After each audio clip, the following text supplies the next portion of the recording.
Assalamualaikum warahmatullahi wabarakatuh. Sampai paham, apapun kondisi orang tua kita, tetap tunjukkan kebaikan kita.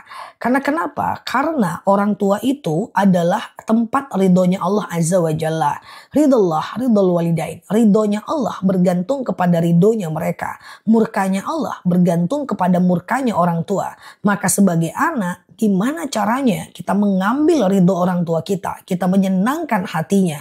Ketika senang hatinya, dia akan berdoa kepada Allah. Dan biasanya doa orang tua kepada anaknya itu mustajab. Apapun salah orang tua kita, jangan membalas dengan keburukan. Wala tanharhuma, wala taqul lahuma uff. Jangan ngomong sama dia. Wala tanharhuma, jangan benci dia. Wa qul lahuma qaulan karima, dan ucapkan kepadanya kalimat-kalimat yang baik. Jadi kalau kepada orang tua, adabnya adalah tetap berbuat baik. Ambil hatinya, cari sesuatu yang dia senangi supaya dia senang dengan kita.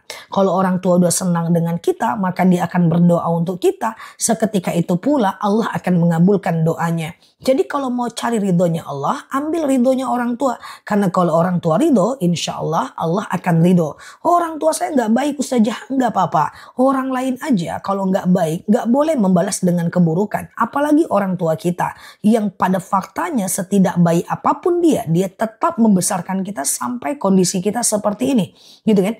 Nah kemudian maka teman-teman tetap harus membalas dengan kebaikan. Jangankan ke orang tua, ke orang lain saja balas keburukan dengan kebaikan, apalagi orang tua kita.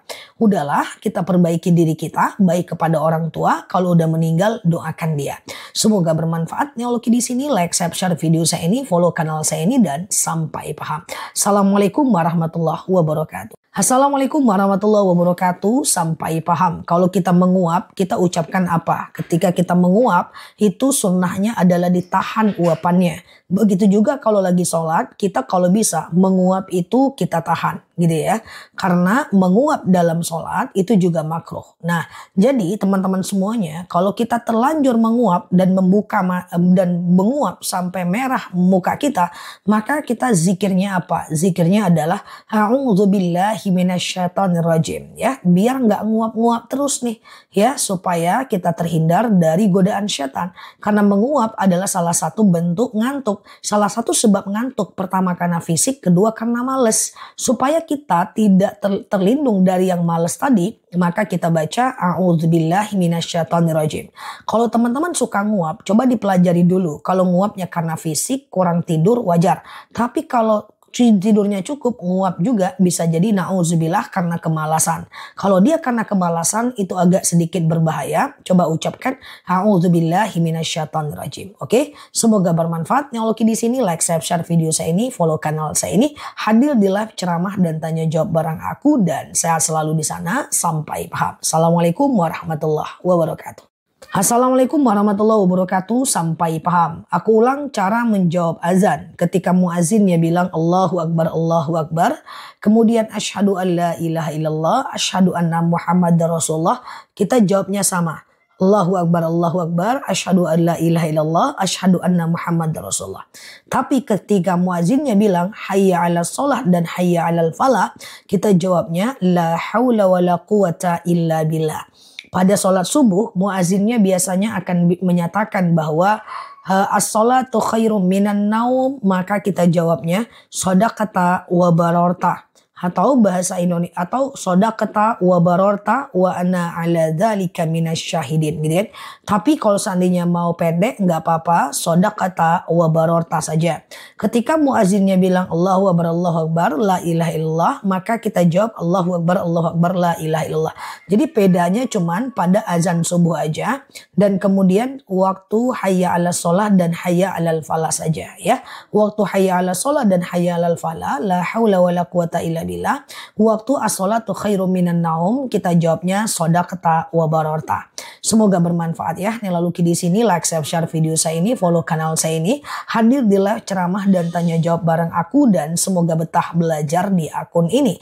Neologi di sini, sampai paham. Assalamualaikum warahmatullahi wabarakatuh. Assalamualaikum warahmatullahi wabarakatuh. Sampai paham. Jangan berharap balasan dari setiap kebaikan kita kepada orang lain, karena nanti kita akan kecewa. Ingat, tidak semua orang mengerti cara berterima kasih. Tidak semua orang mengerti cara memuji orang lain. Ketika kita sedekah, dia nggak bilang makasih. Teman-teman, detachment, lupakan, abaikan. Karena kita nggak perlu ucapan terima kasih dari dia juga. Nggak ada profit dan benefitnya juga. Yang penting Allah udah melihat perbuatan kita. Jangan kecewa kita ketika kita berbuat baik, dia nggak bilang makasih, terus kita itu kecewa. Jangan teman-teman semuanya. Karena saya sampaikan, setiap orang yang kita bantu belum tentu juga berilmu. Setiap orang yang kita bantu belum tentu bisa berbahasa basi. Setiap orang yang kita bantu belum tentu juga pandai mengucapkan terima kasih. Terima kasih ya, kamu baik banget. Enggak semua orang bisa mengucapkan kalimat itu. Maka teman-teman jangan berharap itu. Berbuat baik aja Allah yang akan balas. Ingat, qaulun ma'rufun wa ma'rifatin khairum min shadaqatin yasba'uha adza. Bahwa berkata yang baik-baik, tidak usah sedekah lebih baik daripada sedekah tapi menyebut-nyebutnya. Bayangkan kalau kita sedekah terus kita sebut-sebut sedekah kita, efeknya apa? Uangnya hilang, pahalanya nggak dapet lah. Ngapain sedekah? Mendingan uangnya disimpan. Oke? Jadi jangan banyak berharap terima kasih dari orang lain, karena kadang-kadang kita kecewa bukan karena mereka tidak memenuhi apa yang kita mau, tapi karena harapan kita yang terlalu besar.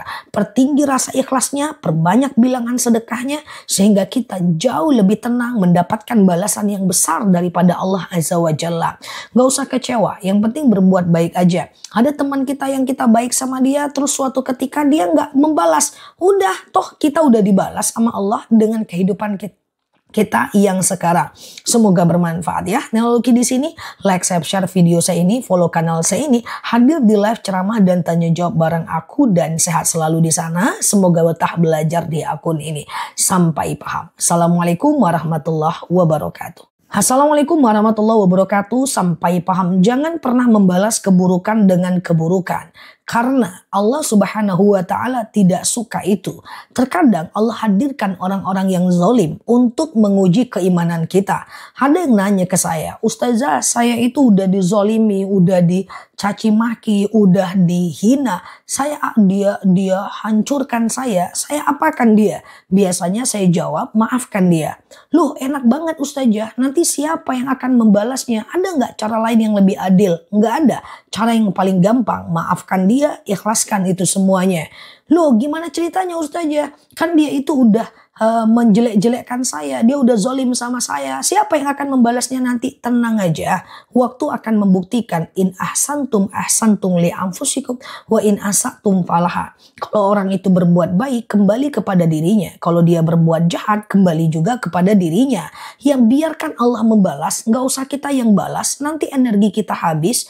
Nah, teman-teman fokus kepada diri kita aja, apa yang menjadi tanggung jawab kita. Itu jauh lebih gampang. Segimanapun kezaliman orang kepada kita, kalau kita nggak masukin ke dalam pikiran kita, semua akan baik-baik aja. Tapi kalau kita masukkan ke dalam pikiran kita, maka kita akan menjadi orang yang sedih, rusak, ibadah nggak fokus, aktivitas kita nggak fokus. So, apapun yang terjadi, cara paling gampang untuk membalas orang-orang adalah dengan memaafkannya. Bukan karena kita paling baik, bukan. Tapi karena kita satu level lebih ngerti dibanding mereka.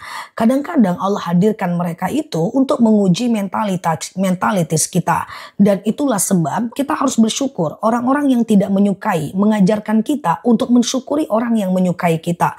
Orang-orang yang menzolimi kita mengajarkan kita untuk kuat terhadap segala macam cobaan. Bayangkan kalau semua orang suka sama kita, terus ada orang yang gak suka, mungkin mental kita akan lemah. So, berterima kasihlah kepada mereka, karena dengan mereka kita lebih kuat. Ambil hikmahnya setiap apapun yang terjadi. Semoga bermanfaat. Teknologi di sini, like, share video saya ini, follow kanal saya ini, dan sampai paham. Assalamualaikum warahmatullahi wabarakatuh.